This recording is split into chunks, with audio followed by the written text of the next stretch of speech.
मूर्ख लोगों की कहानी। एक वक्त की बात है, बादशाह अकबर अपने दरबारियों के साथ दरबार में मौजूद थे।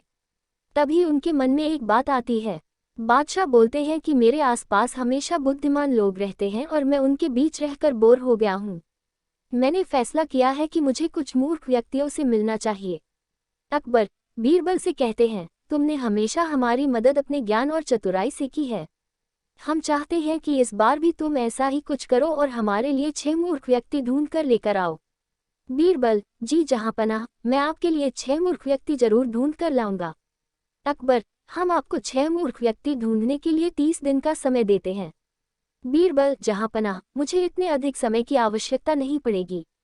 अकबर, ठीक है, अगर तुम उससे पहले ही मूर्ख व्यक्ति ले आ सकते हो तो यह अच्छी बात है। इसके बाद बीरबल मूर्ख व्यक्तियों की तलाश में निकल पड़ता है। बीरबल रास्ते में पूरा समय इसी सोच में था कि उसे वो मूर्ख लोग कहाँ मिलेंगे। तभी उसे गधे पर बैठा एक आदमी दिखाई देता है, जो सिर पर घास की गठरी रखे हुए था।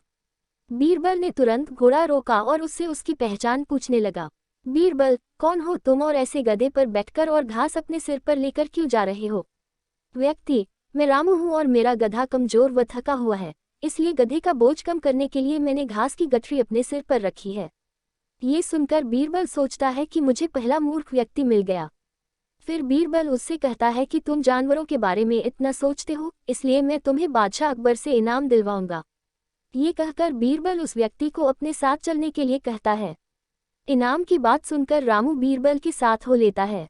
बीरबल और रामू कुछ दूर चले ही थे कि बीरबल को 2 व्यक्ति आपस में लड़ाई करते हुए दिखाई दिए।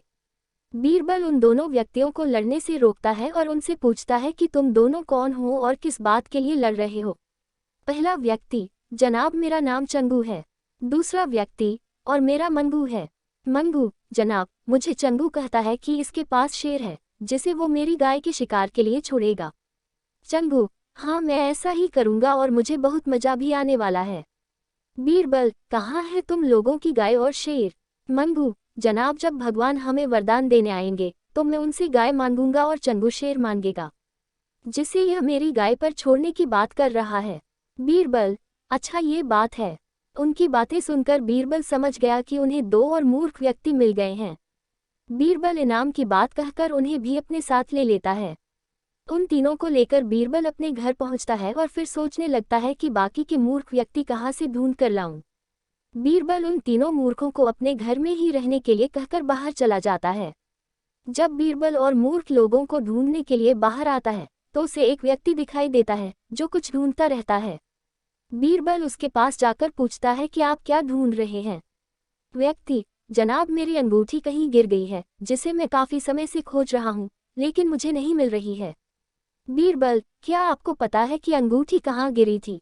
व्यक्ति, दरअसल मेरी अंगूठी यहाँ से दूर उस पेड़ के पास गिरी थी, लेकिन वहाँ अंधेरा होने के कारण मैं यहाँ उसे ढूंढ रहा हूँ। बीरबल, अच्छा ये बात है, आप कल हमारे साथ बादशाह के दरबार में चलो, मैं बादशाह अकबर से आपको दूसरी अंगूठी देने के लिए कहूँगा। व्यक्ति, अच्छा ठीक है। फिर खुश होकर अगले दिन सुबह बीरबल दरबार में उन चारों मूर्खों को लेकर पहुँचता है। बीरबल, बादशाह अकबर मैं आपके कहे अनुसार मूर्ख व्यक्तियों को ढूंढ कर ले आया हूँ।